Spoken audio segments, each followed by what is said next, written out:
Rum, bum, bum, bum, bum, bum, bum, bum, bum. Okay, let's see if my audio is working. Oh, okay, we're getting this stuff, so let me do my audio check before we even get into the menu. Pardon me as I cough off camera. Or not off camera, off mic. Let's see, what have we got? Apodemus live. Or not off camera. Okie doke. We're good. HDR off, yes. Brightness looks about right. Why is my controller's not registering right now? Okay, we'll figure that out in the menu in a moment. My controller is plugged in, right?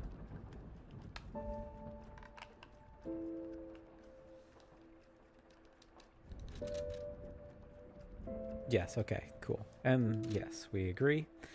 Hello everyone, welcome to Lies of P. So I was thinking about what to stream next, because I said I was having some kind of, maybe not, I don't know, I was like getting cold feet about playing Silent Hill 2, and something that struck me was that like maybe just doing 2 brand new games back to back is my bigger issue, rather than it being new versus old. Let's just take a look real quick at I don't think I'm worried about that or that.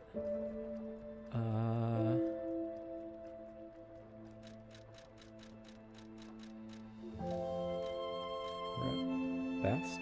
Cool. And I was thinking to myself, like, maybe what I need to do is play something that I feel a little bit more familiar with, and maybe like what I can do to get myself a little bit more feeling confident in creating for the channel is doing a mix of stuff that I'm a little bit more familiar with stuff that I'm not at all familiar with, because like the Resident Evil 4 remake was a great way for me to start into the channel, right? Because it was a game that I had partially played through but not entirely played through, and that let me go into RE9 very effectively. This is going to be a similar case for Lies of P, so I thought I should maybe try a swing at this. This is a game that when it came out, I originally started recording videos for my other channel, which is all like recorded and edited and then uploaded Let's Plays. And it, I got, I think, pretty close to about halfway through the game. And then I lost a bunch of footage. Including the resolution of like a fairly major quest line, and it kind of threw me off a little bit. And this was also on my old computer, where again I was already starting to run into performance issues, and I just thought to myself, like, you know what, I'm gonna like wait a while, and then I'm gonna like, you know, in the same thing that I was doing with Resident Evil 4, I was just like, you know what, I'm gonna like wait a while and then restart this from the beginning. So it's been a while. I think it has to have been more than 2 years since I played this. So you know, I remember a great deal of this game, but there's gonna be bits that are gonna be fresh to me. I'm gonna have to like relearn the vibe and the feel of it. But for anyone who's familiar with this game, I have played through the Mad Clown, basically, or like reaching the Mad Clown was like the last thing that I did before I stopped. So I didn't beat Mad Clown, but I reached him. I beat White Lady, and I believe that's mid game, because it's I've never watched a complete playthrough of this game. I watched a few other people do early parts of the game, but I didn't want to spoil myself. So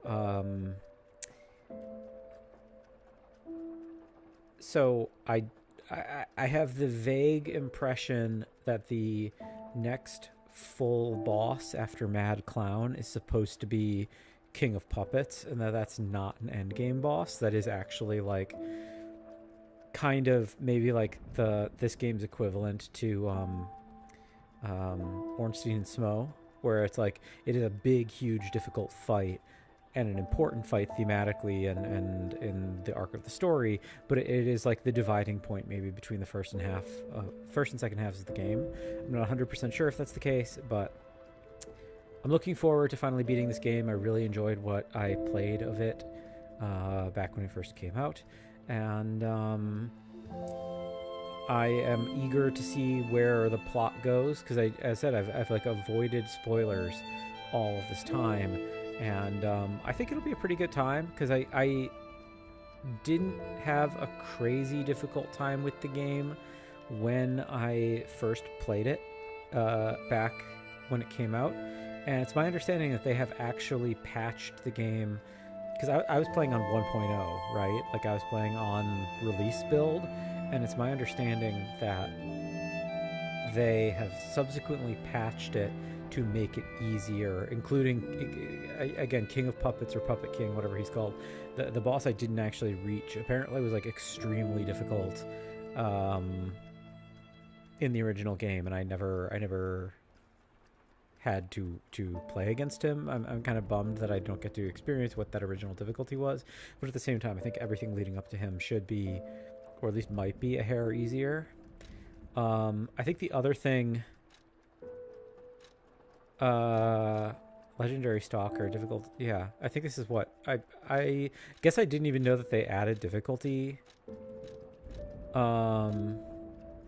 I guess we'll do Legendary Stalker since I've already played the game.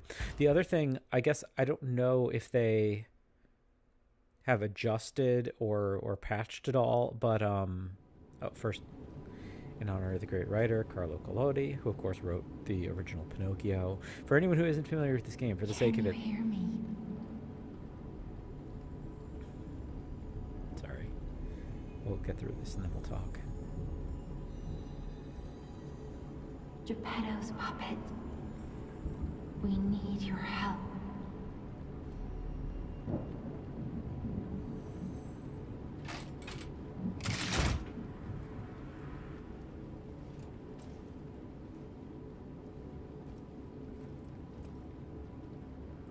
Yeah, so if it wasn't obvious from that or any other thing, if anyone doesn't know anything about this game and you're coming in like completely blind, this is a Souls-like game that is loosely based on Pinocchio. There you are. I've been looking all over for you.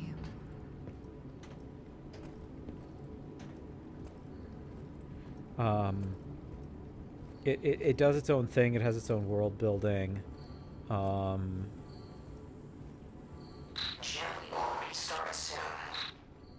see they got Jiminy too, but we have to hurry. My name is Sophia. Please come to Hotel Krot, and I'll explain what's happening. Jiminy, please escort him to the hotel.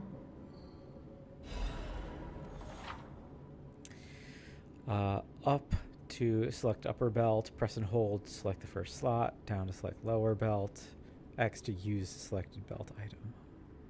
Okay. Hold down to activate the extra bag, and then use item. Okay, so yeah, we have a secondary, we have like a nested bar of options that is accessible by holding down A. I am playing on controller. The game recommends Let's that get if you out played. of there. Find something that might help. It be played on controller. Yeah, when this game was first announced, it got a lot of jokes, and a lot of people made fun of the idea that, like, oh, a Pinocchio Souls like our developers just like completely running out of all ideas. And the actual outcome of it was that I feel like still to this day, this game is overwhelmingly considered like the best Souls-like that wasn't made by From Software, right? Like From Software did Dark Souls, Bloodborne, Elden Ring, and there's been a bunch of these games called Souls-likes in response to Dark Souls. Like there's The Surge, and there's Neo, and there's Lords of the Fallen, Mortal Coil, etc. There's all of these games. Like it's a really huge like category of game making now. But most of those games aren't considered particularly good, or at least if they're good, everyone agrees that, like, very faintly, that they're like not as good as like the actual FromSoft titles. This one, people were shocked to say like knocked it out of the park, and overwhelmingly I think that people were saying that like not only is this like the best non-FromSoft Souls like, but this is arguably better than some of FromSoft Souls likes, depending on who you talk to. Like, everybody has their own ranking on like which is the best Dark Souls and whatever. But I feel like a lot of people who have played this and have played all of the FromSoft games, most people would say that this is better than their least favorite of whatever the FromSoft games were. But the streets are not safe. Arm yourself with one of the weapons over there. It'll be helpful on your way to the hotel. So one of the other things that I think will also make my playthrough of this a little bit easier than the initial was that in my initial, I played with Path of the Bastard, which is the dexterity build. I guess I don't know if they patched some balance in or whatever, but it's my understanding also from people, again, I've avoided story spoilers and stuff, but it's my understanding, at least from some of the like game systems meta narrative that people talk about, that the strength build in this game is just dramatically better than dex build. And it's a funny coincidence that I chose dexterity, because it is, as said, considered just to be worse overall. But I have this remarkable like sixth sense capacity to choose the wrong build in a Souls-like when I'm playing it blind. Like, when I played Elden Ring, I initially played it, I played Elden Ring with a strength faith build, which is like widely, it's not bad, like it's totally viable, but like dex builds were absolutely considered, like specifically dex int builds were like absolutely considered, like within a few weeks of that game launching, like the much better option. Destination Hotel Court. Recommend escaping from this location.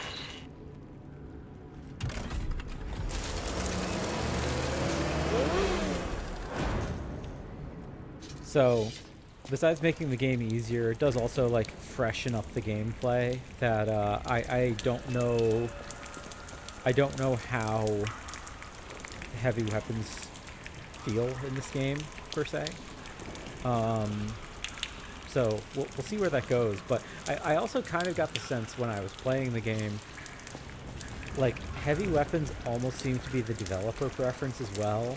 And maybe I was biased, and maybe this would change if I had gotten deeper into the game.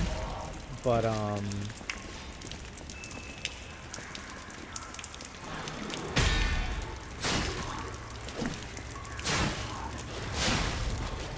maybe this would have changed if I got deeper into the game. But I feel like heavy weapon drops outnumbered, heavy weapon drops or strength weapon drops outnumbered dex weapon drops like 3 to 1, maybe more than that.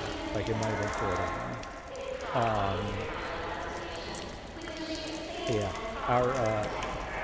1. Our setup and world building is we're in kind of a steampunky sci-fi Victorian world.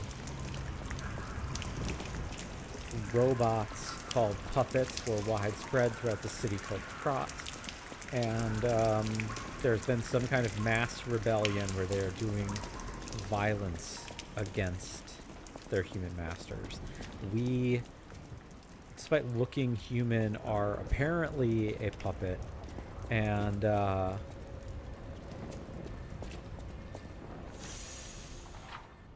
pulse cell. Use a pulse cell to recover. There's a maximum number of times a pulse cell can be used. When you reach the maximum, the cell will be discharged. If you attack enemies while the cell is discharged, pulse cell will gradually be charged.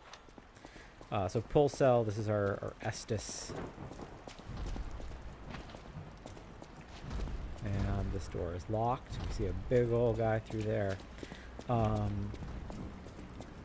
Yeah, the Estus system in this game I actually think is really cool. And the reason why is you have a limited number of them, right? But when you exhaust them, when you're down, only when you're down to 0, not at any other point. Only when you're down to 0,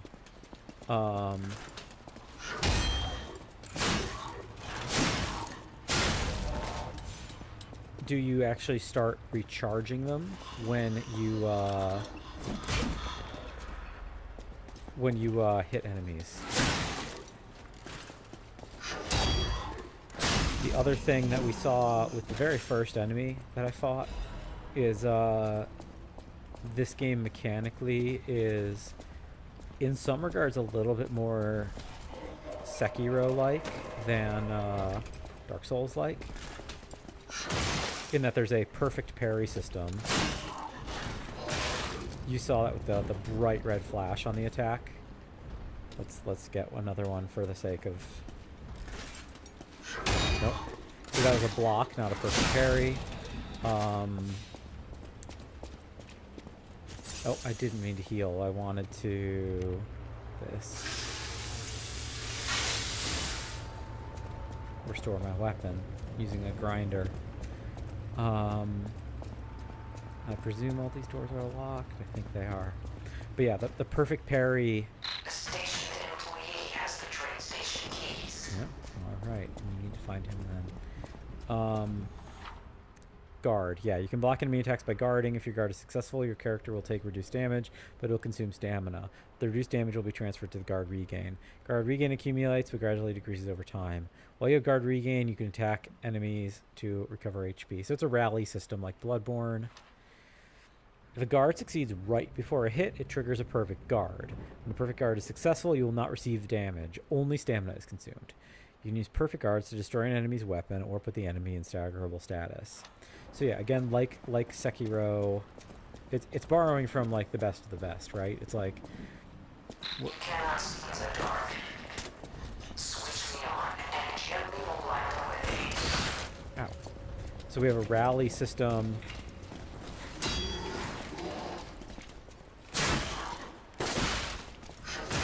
Ow.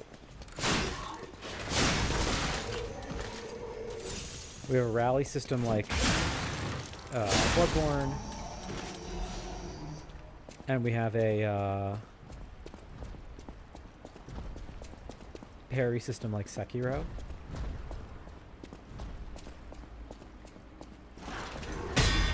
That's a perfect guard. And enemies have a certain amount... Oh, I did not mean to to heal. I meant to pick up the item. Oh, can't break that. But yeah, the advantage to perfect guarding, aside from the fact that you take 0 damage, is that enemies have a poise meter, like Sekiro. If anyone's not familiar with video game terminology, poise meter basically means there's a bar that is being filled up every time you deal damage to an enemy, but also every time you parry them. And if you don't parry them or don't... First we'll get this. Come on, there we go. Stealth attack. Every time you attack them or parry them, it builds. If you don't do that for a while, it decays. But if you're able to build the bar all the way to the top, it puts the enemy into a staggerable status. Like, it puts them into, like, vulnerability. And you can also see it, in his case, it broke the sign he was holding, and, like, for certain bosses, destroying their weapon is hugely, hugely effective.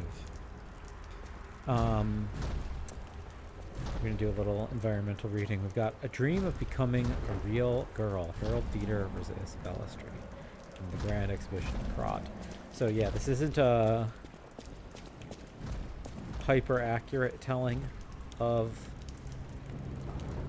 Pinocchio, but instead a very stylized one. Passenger's notes. Let's read. If anyone finds this note, get out of the station and run. Be sure to steer clear of the waiting room. I saw a huge puppet smashing people to death in there. I locked the door, but I don't know if that'll work. At least it should stop people from randomly coming in. I'm going to die soon, so I want to help you, even if it's not much. Please survive. Anyone.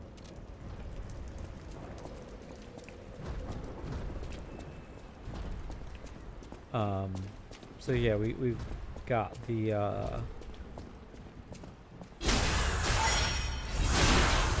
that's my Estus refill into oh, you were behind the corner.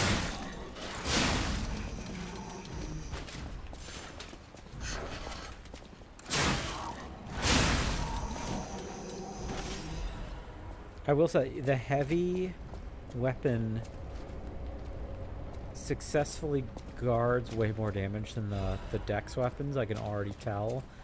I don't know if I love the speed, because in my dex weapon build I was playing with like a rapier, and it was like, it was nice to be so fast. I guess, I mean, this is like classically the build, the like the trade-off, right? Anyway, there are doors and ladders all throughout Krot that are locked by devices. You can unlock these doors or go down the ladders to create shortcuts. Natural. Doors locked from the side. So there's our mini-boss for the region. This lets us back into the main room. But, let's go fight a mini-boss. We have one healing. Actually, let's top off our weapon. And I don't think we can get a melee attack on him. There's no crouch. Nope. Okay. Hello. Oh. Late on my guard. Late on my guard. Late on my guard.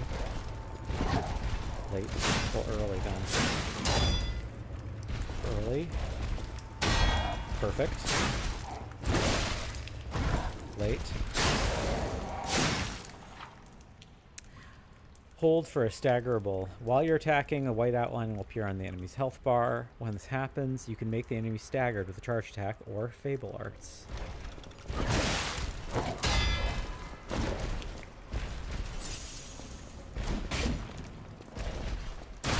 Oh.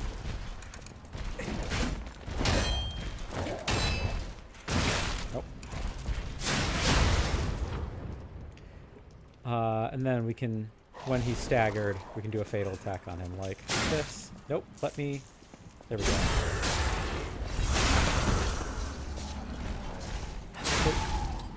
Not the best fight, but we're fresh. Okay.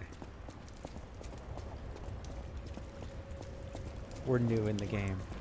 I was actually getting pretty good with the parry timing by the time I stopped playing this game, but, you know, restart will require us rebuilding those skills.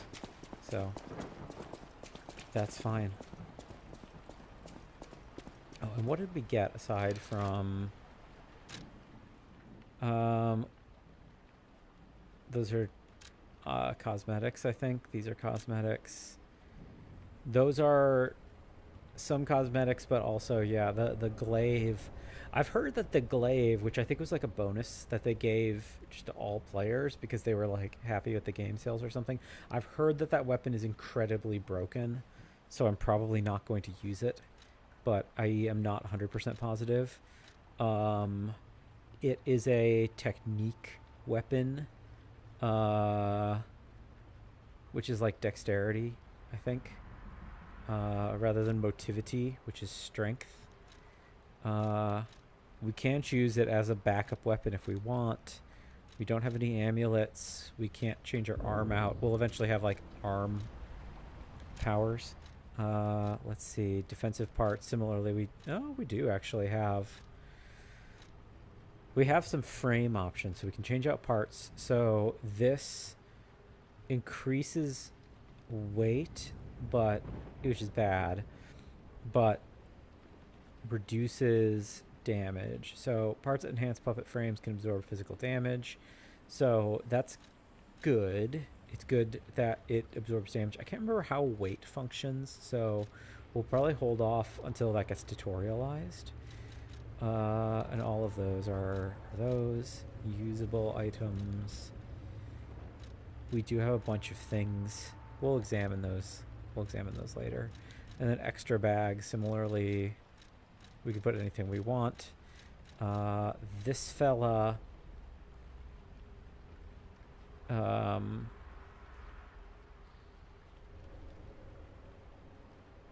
that's, I think, the equivalent of the dark sign in Dark Souls. And then costume, this is where we have options. So we can be treasure hunting apparel, armor of the honorable. We can put a silly nose on him. We can put some glasses on him. We can put some silly hats on him. We're not going to do any of those for now. We'll stick with our stuff. I did get something though. What did we pick up from the man? Oh, new item obviously is under collectibles. So a key once held by a Krot Central Station puppet. It opens the front entrance to the station. The station puppet fulfilled the duty imprinted on it. Its last duty ended with bloody violence. And then a note. If anyone finds this note, get out of the station and run. I think switch display. There we go. Okay, no. Okay, so we have seen that. Okay, I'm not exactly sure what else we picked up, but that's fine.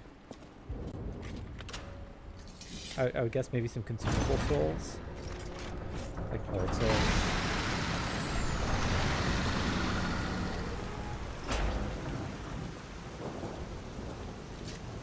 Come on. Abandoned station square. Let's go.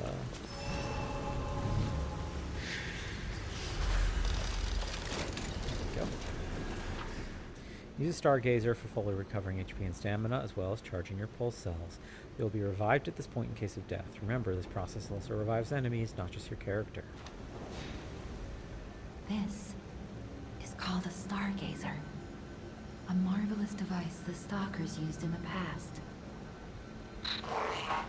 Puppet threshold exceeds danger estimates. Please reduce puzzle numbers or reset danger parameters. As we are not strong enough to beat the puppets. But if I lend my power to this Stargazer for a moment. Gather ergo, clever one. This Stargazer will make you stronger. But the Stargazer's strength doesn't last forever, so be careful with it. Hurry up and come to Hotel Krot. Okay, so this is our equivalent of a bonfire, and yeah, we can level up here. Add ergo. When spending ergo to level up or make a purchase, held ergo can also be used. Only the held ergo in the bag can be used, while held ergo in storage cannot. How do we do that? Add ergo. So we have 2 of these. That gets us an extra 200. Sure. So we're now at 2393. How much is it to level up once? Oh, 720. So we can level up 3 times. I am going to definitely be adding... I think it probably makes sense. I'm just going to put a little bit into 3 different categories for now. Vitality, which is our health, obviously. Capacity is our weight capacity. It helps defense. We'll actually hold off on that for now because I want to learn more about those functions. We'll just get motivity. I think having more damage is certainly to our benefit because this now... so we're at physical attack 136, and this now makes us, yeah, 144. Yeah, so plus 8 damage. Not a gigantic leap, you know. That's only like a little more than a 5% gain. It's not gigantic, but, you know, so be it. And then storage, we can store stuff if we don't want to have it on our person. I probably won't for the most part. Yeah, there's our bonfire. And of course the blue butterflies are like a reference to the blue fairy in Pinocchio. You know, I'm really sad that I did lose all that footage for my old channel. Like, losing the footage is part of why I kind of gave up on that channel, to be honest.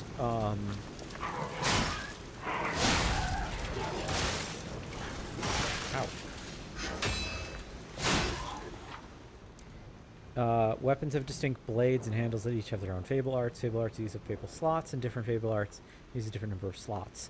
Charge fable slots by attacking enemies with weapons. So we're full. Let's try that art on an enemy when we get close to one. But I was pretty proud of that playthrough because I had actually done a bunch of research into Pinocchio.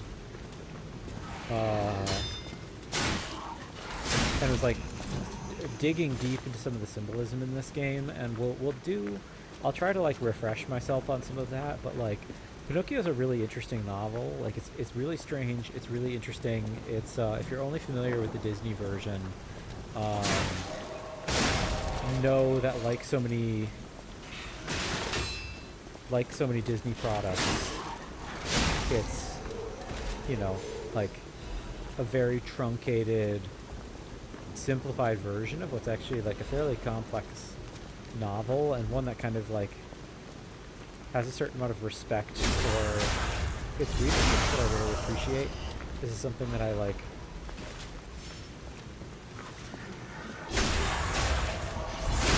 I think about a lot, that kids deserve access to like good media and smart media. And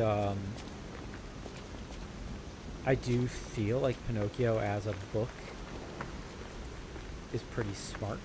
And, you know, it's also like a little creepy, and it's like it moralizes in some ways that some people might not like. But I also think that it's like, I mean, that's like pretty typical for like books of that era, but kind of like fairy tales.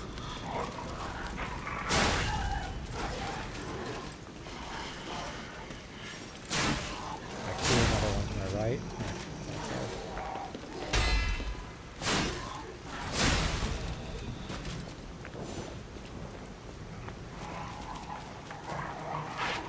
I hear dogs. I see dogs.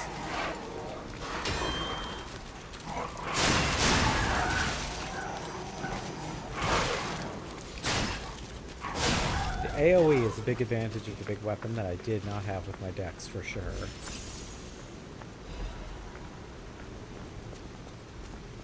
So I'm going to have to get used to that, but I already appreciate it. Crot Times issue 183. The Crot Grand Exhibition has been delayed. This decision was made to protect the citizens until the puppet frenzy that has recently paralyzed the street is under control. The city is under control. The occurrence began on Rosa Isabella Street, resulting in hundreds of casualties. While the cause is still unknown, the number of casualties and the scale of damage are both growing. As the crisis dragged on, the workshop and the Vanini Company, Krat's largest puppet factory, announced that they would offer emergency supplies to citizens and do everything they could to alleviate the situation. A task force is investigating the possibility of a fatal loss of the Grand Covenant, which in the control protocol of the workshop's puppets. However, there is no quick solution as of now, the puppet frenzy resulting in more casualty. As the city braces for a resurgence of the petrification disease, the citizens were advised to stay indoors for their safety. However, many citizens are trying to escape through Krot Central Station, intensifying general chaos. So yeah, not terribly surprising. Concurrent to the puppet outbreak, there's this mysterious disease outbreak, the petrification disease. So yeah, concerning times for the city of Krot, which I don't think they ever really commit to where Krot is supposed to be. My instinct is kind of thinking it might be in Switzerland. My thinking on that being, press and hold B to dash. Can share duplicate settings with forward jump dodge action. If duplicate settings are not for dodge, press once to dash. Okay.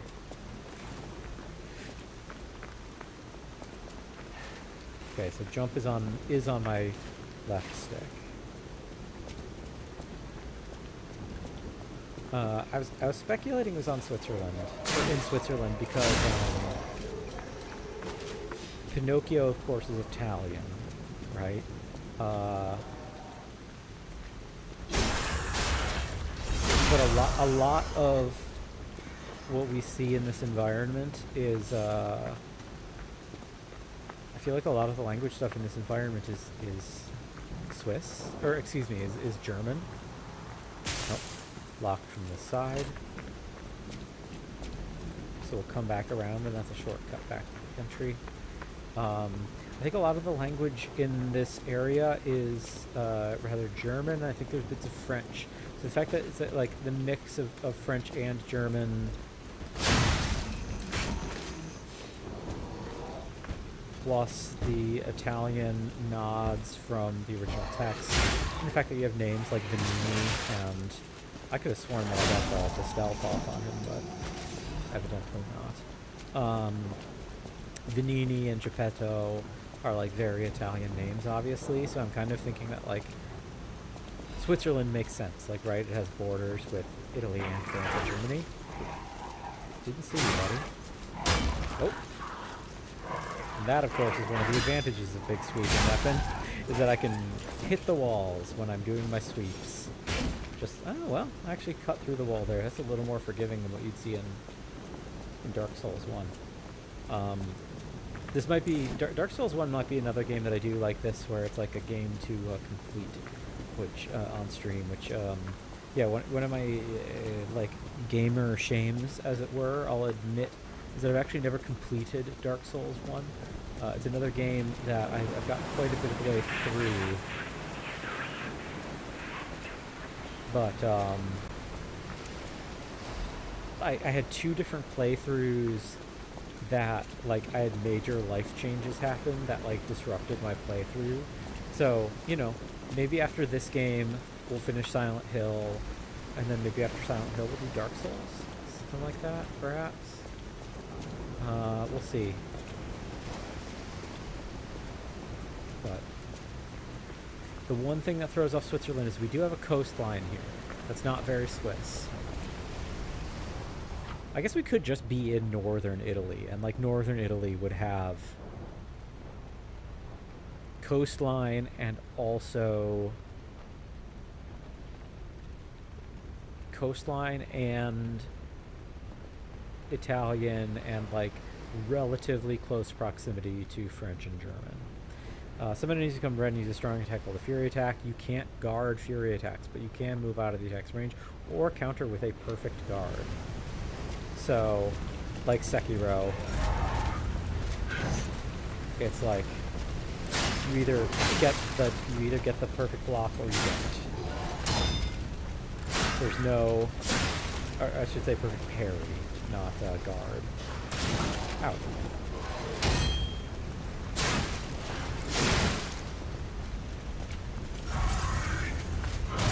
Oh, too early.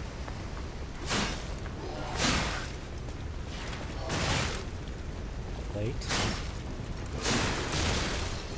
Didn't even register.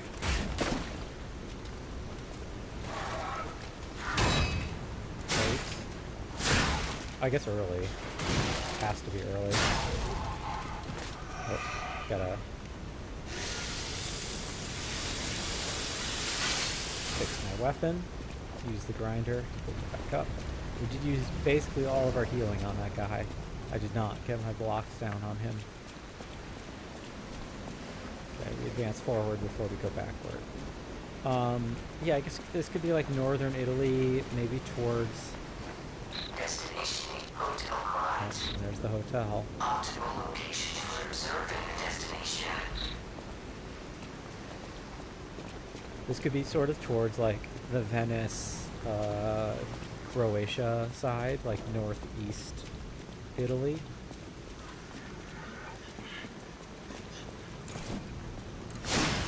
There's like bits of the architecture around here that like remind me a little bit of like Bavaria, which is southern Germany, of course.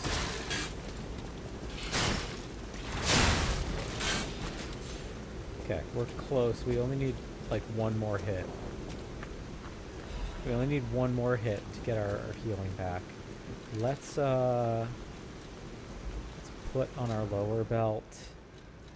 These are the cogwheels. I think this is the equivalent of like a pebble you can throw to get an enemy's attention. Also, is this anything? Just an item.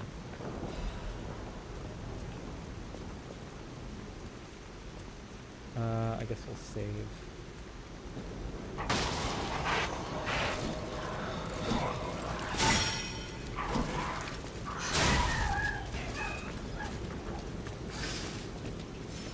There we go.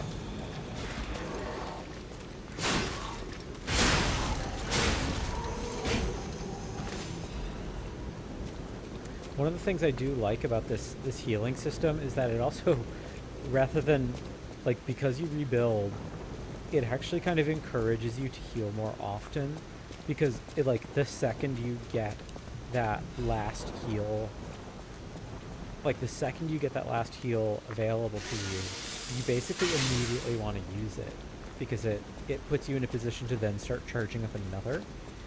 I think that's like a really, really good design choice.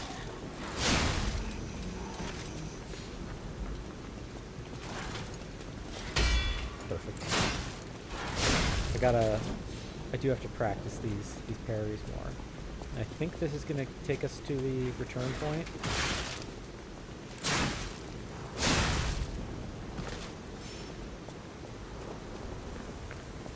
Yeah, okay, so this takes us back to the initial area. Let's explore down here before we proceed, or is there nothing to explore down here? It's a dead end. We get a dog.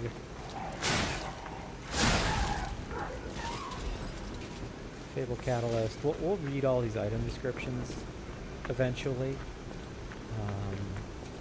But I do want to... I kind of wanted, like, this isn't going to be a super long session. I think we're just going to, like, beat the first boss, get to Hotel Krot, and that'll probably be... A powerful parade that'll be weapon that. is blocking the entrance, and that's the only way in. So please, be careful.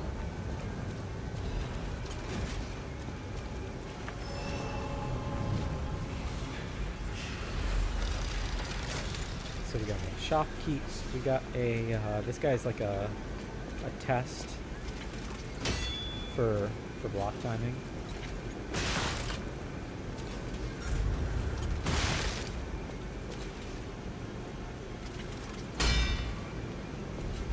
Let's get 3 in a row. 2. Oh, missed. I want to try early. Perfect. Wait. Perfect. Early. Perfect. We won't do 3 in a row, but that's fine. We sit down. Can we level up? 'Cause I think I wanna... Yeah, okay, we can level up once. I'll get more damage to the boss. Hello? Hello there! Welcome to Krot, visitor. I didn't think there were any stalkers left to fight the puppets. You didn't hear? Figures. The whole organization fell apart. All that's left are wannabes and amateurs who think they can fight on their own. You ought to buy something while you're at the festival. You can't rely on yourself alone. Out here alone? You could use some help. Here's a festival gift for you. Now get yourself something useful. Purchase. So he has all of the other starter weapons. So if we want, like, this is like a kind of a nicety that the game gives you, that like if you want to switch, if you're not liking the intro weapon, you don't actually have to restart the playthrough, which I think is like quite nice of them. We also can get an electric blitz abrasive. Special abrasive made by mixing electric blitz metal powders. Temporarily imbues a weapon with electric blitz, so the equivalent of like pine resin in Dark Souls, or fire paper in Bloodborne, or is it wax? Is it wax in Elden Ring? It's been a minute. We'll probably buy one of these. I don't know. We could buy up to 2. I'll buy 2. Sure, why not? Real quick, let's also see what's down this alley. Here's just another view of Hotel Crop. Oh, there's an item. Introducing the Parade Puppet. Here appears a terrific puppet that will enliven the parade. Introducing Parade Master, a remarkable parade puppet model from the workshop to celebrate the Grand Exhibition. Hello there, I'm the Parade Master. I like singing and marching with people. The Parade Master has the following functions: 16 jolly songs, cheerful laughter, and 54 parade phrases. Parade dances to delight children, the strength to carry 6 men on his shoulders. This Parade Master was made big in commemoration of the Grand Exhibition. Check out its charms on the eve of the upcoming exhibition. Yeah, another view of the hotel. Upcoming. Let's real quick. I'm gonna replace this with our Blitz. Oh, and I forgot to try my weapon art, which is the Y button. We'll try that during the boss fight. Let's also... our settings.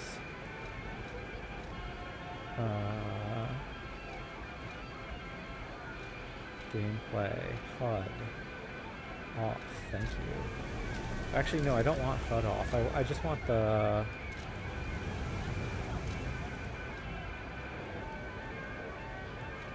I don't want the controls on screen. Maybe, I hope I can adjust that at some point. Maybe. We'll see. Boss time.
Phase 2. Wait.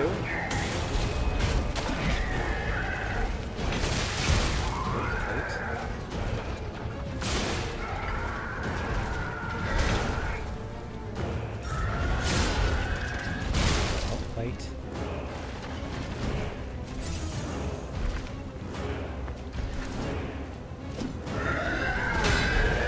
Perfect. Finally.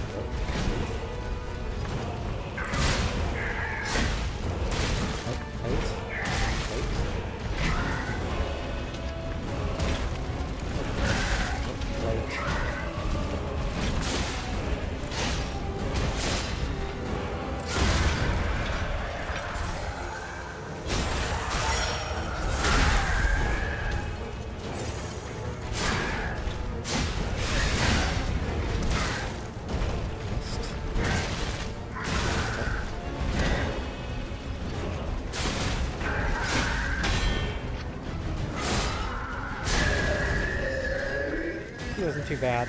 Didn't really land much in the way of parries, but so be it. Trade leaders ergo and some quartz. What did you say about what quartz is? quartz. Enhanced material. P organ activation part. A colorful tiny ergo fragment. It activates a special ability when equipped to the P organ. P organ is a very funny term that I don't know if the devs really thought through. It activates a special ability. This special kind of ergo with different color and vibration. The workshop uses this gem to bring out puppets' different abilities. So ergo, if you haven't figured out, of course, is this energy that seems to be powering the puppets. And this is something I went into with my original review as well, our original playthrough. I'll need to like brush up on my notes, or maybe see if I can review what footage if I still have footage of that playthrough. I think I kept the good footage. I think I kept the good footage, so maybe I should rewatch some of that to brush up. But I think there's some interesting, but besides all the interesting stuff in the book, which we'll talk about, and we'll talk about its like lasting legacy, that there is a lot of like engagement between sci-fi and Pinocchio is like kind of a long-standing tradition, and like Spielberg's AI, which was originally a Kubrick project actually, it was actually written by Ian Watson, I think. Ian Watson, who just passed away recently, like just like within weeks of me working on recording this. Ian Watson, who infamously wrote some like particularly not well-liked Warhammer books, wrote AI. Then it was meant to be a Kubrick project, and Kubrick passed it to Spielberg, or Spielberg took it over after Kubrick died. But besides AI, which is like particularly well known, Ergo Proxy. Ergo Proxy was this great anime from the 2000s. I was very fond of it. I think it's like better even than its reputation implies. But Ergo Proxy has a bunch of Pinocchio symbolism in it, and there's like literally a little girl in it called Pino. She's not the main character, she's kind of the mascot, but like she's very Pinocchio adjacent. She's like an android. And there's actually, that series also involves a robot revolt, and also involves a disease, and also involves the disease is called the Cogito virus, as a reference to Cogito ergo sum, the which is that Diderot? It's not Diderot. That's oh, it's been a minute. It means I think, therefore I am. It's like super important early Descartes. It was Descartes. Really important kind of like early foundational philosophical observation in terms of its era of philosophy. But anyway, first we talk to this guy.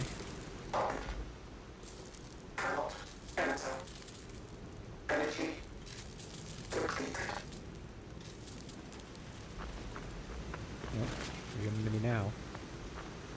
No. Okay. And notice. Hotel Krat, the greatest luxury you will ever experience. Let me read it again. Treat yourself to an unforgettable day. Okay, we can do that. One more thing I should mention. The hotel's security excludes puppets like you. So you'll have to lie to get inside. You're a special puppet after all. That's actually a perfect transition to mention. Yeah, another one that I was thinking about when I was going to this review is there's this, like, not enormously well-known 90s anime OVA called Key the Metal Idol. I am rather fond of it. I think it's like a cool, weird, again, not particularly well known, but I think it's like a nice series. It's not like a masterpiece. It's not like one of the best of its era or anything. But I rather like Key the Metal Idol, and it's also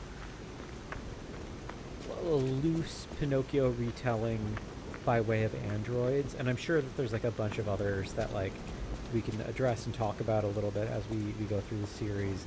But you know, so that one sort of germane to what our narrator just said is like the main character in that, her name is literally Key.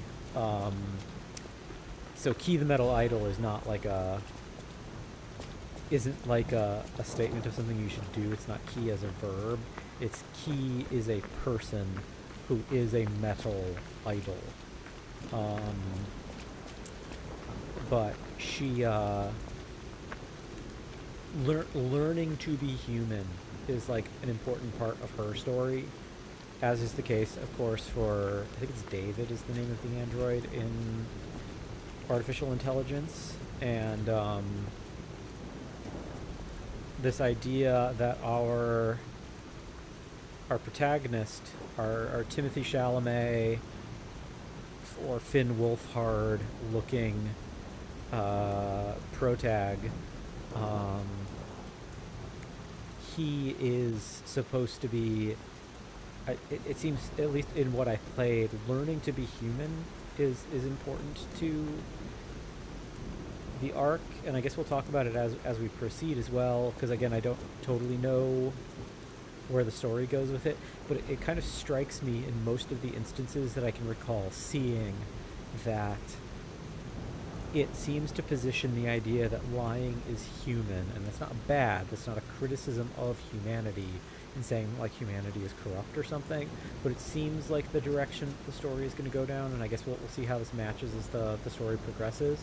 It seems like the direction the story is going down is that lying is abstractly bad in its own way, but knowing when to lie, not just for your own sake, but for the sake of others, is itself, like, the choice to be able to not follow rules is human. And that seems to be obviously like a statement about freedom, and we'll get in there when we get there. Let's knock on the door. Welcome to the sanctuary of the Grand Covenant. Prove your identity. Who are you? We're going to say we are a human. Grand Covenant's fourth law. A puppet cannot lie.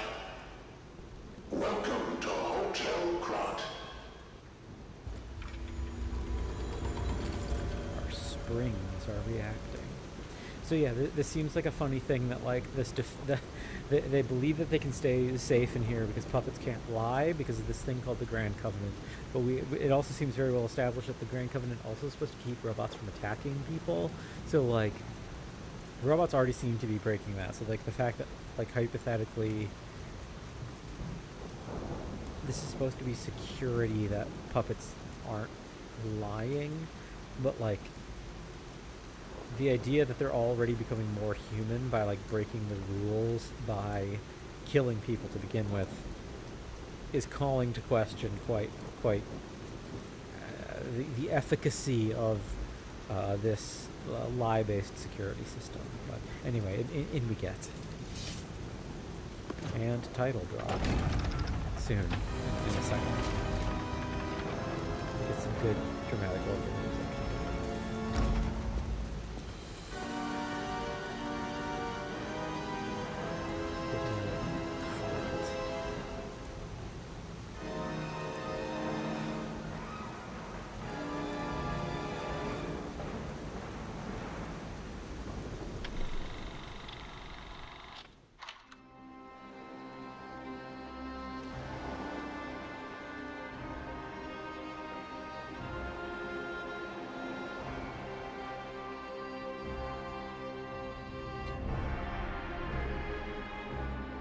And we see here, of course, this is our world background discovery of these crystals, the ergo, implanting them into the puppets.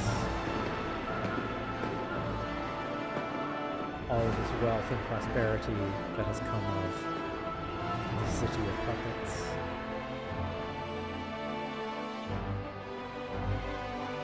We also see, by way of the names of our creators, yeah, this is a Korean game. I think this is the first game that this studio made, which is part of why it also took people off guard in terms of how good it is.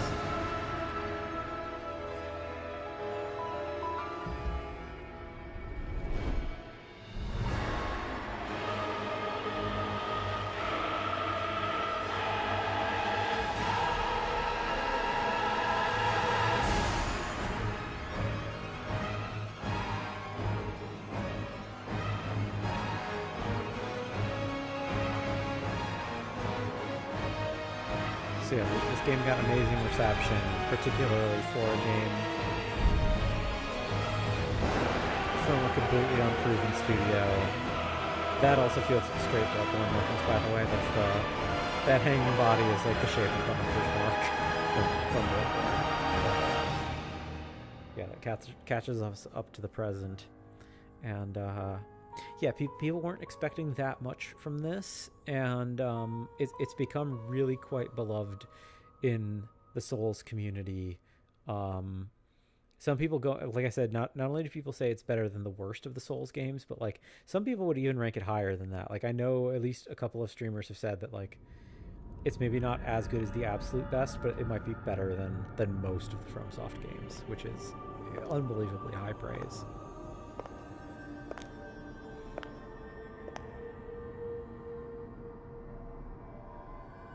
I'm so happy to see you. I am Sophia. I've been waiting for you. Searched all over the city of Krat to find you. You must have questions. Geppetto will have answers, but we have to find him first. He was last seen on Elysian Boulevard. All of Krat is dangerous for humans, and that neighborhood is one of the scariest. Please find Geppetto on Elysian Boulevard. I'll explain more once you find him. You can level up through Sophia using Ergo in your possession. You can increase your stats when you level up. We have 2,000, so we can do one. I think we can do 2 levels. Yeah, we can do 2 levels. So we'll just do Vitality and Motivity for the time being. I should up my Vigor at some point, which is our stamina. But we're okay for the time being, so I think we'll just do the 2. And so yeah, she's like the Fire Keeper in Dark Souls 3. I think he's in shock. Jenny is fine. That's proof you're broken. The real Gemini isn't so calm. I'm no inventor, but perhaps I can fix him. Or perhaps he'll fix himself in time. Wait, take this pocket watch. Krat is a labyrinth of peril right now. This watch will guide you to a safe place. Be careful, clever one.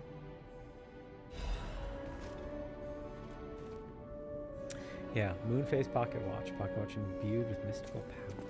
Let's read what that does, actually. Usable items are basic items, the last of them. Teleport to a hotel or last stargazer used. A pocket watch from Sophia. The power inside the watch returns the user to the last stargazer visited. A pocket watch imbued with mystical power.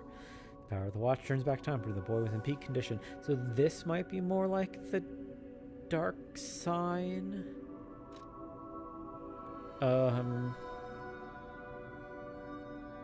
I guess I need to look up the difference between the two of them.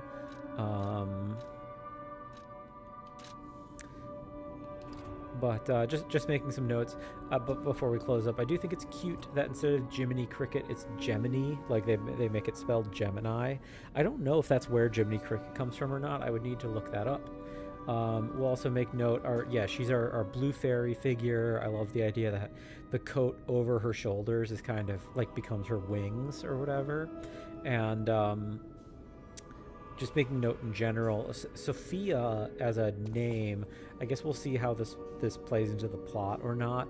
Sophia is wisdom, like, right? Like you get like sophists and like theosophy and whatnot.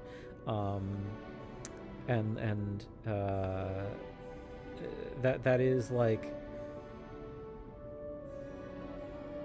it is a term meaning wisdom. So like theosophy is like a religious tradition around like it's an esoteric religious tradition, but it's like the idea is like theo, God, Sophi, wisdom. Then you also get like philosophy, right? Like that, like the Sophi in philosophy is Sophia. It means wisdom. You've also probably heard there's like a very famous there's a very, very famous building in Turkey. I don't know if it's a mosque or if it's a palace. I can't remember off the top of my head, but it's called Hagia Sophia, which is rather literally holy wisdom, I believe. But yeah, the idea of personifying wisdom as a woman is like relatively common. Like, it's a very old Greek thing. Here in New York, there's this amazing museum called the Frick Collection. It's on the Upper East Side. Very famous painting there called Allegory of Wisdom and Strength. And wisdom is a woman and strength is a man in the painting. But yeah, we're in Hotel Krat. This is going to be our home base for the game. I think I'm going to call it for now. Like, we're off to a good start. We completed our tutorial section, beat the first boss.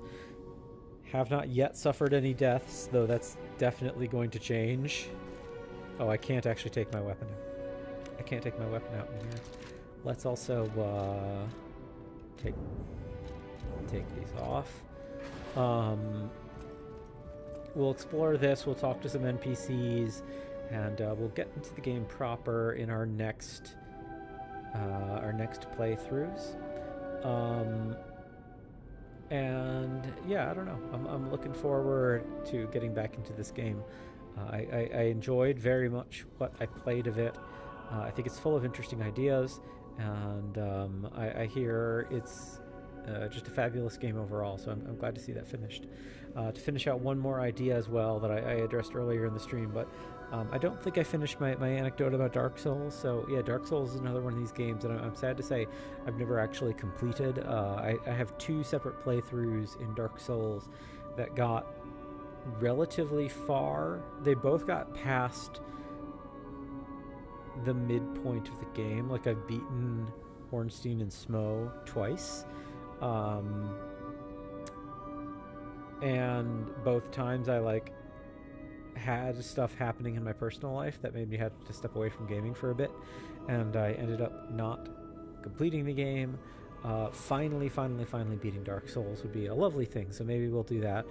Maybe not immediately after this, but we'll do this, then something completely new, and then maybe back to Dark Souls. So we'll see how that goes.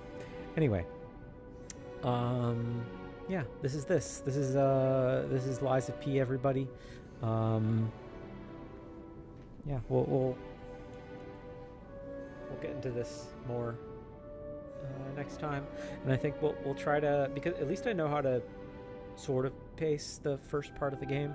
We'll try to do like a boss per episode, something like that, because I think we should be able to get to the police officer boss next time without any issue, and then similarly, like episode 3 could be us up to the furnace boss. We'll see how it goes. There's no rush. Okie dokie, everybody. Thanks so much for watching, everyone. We'll see you next time.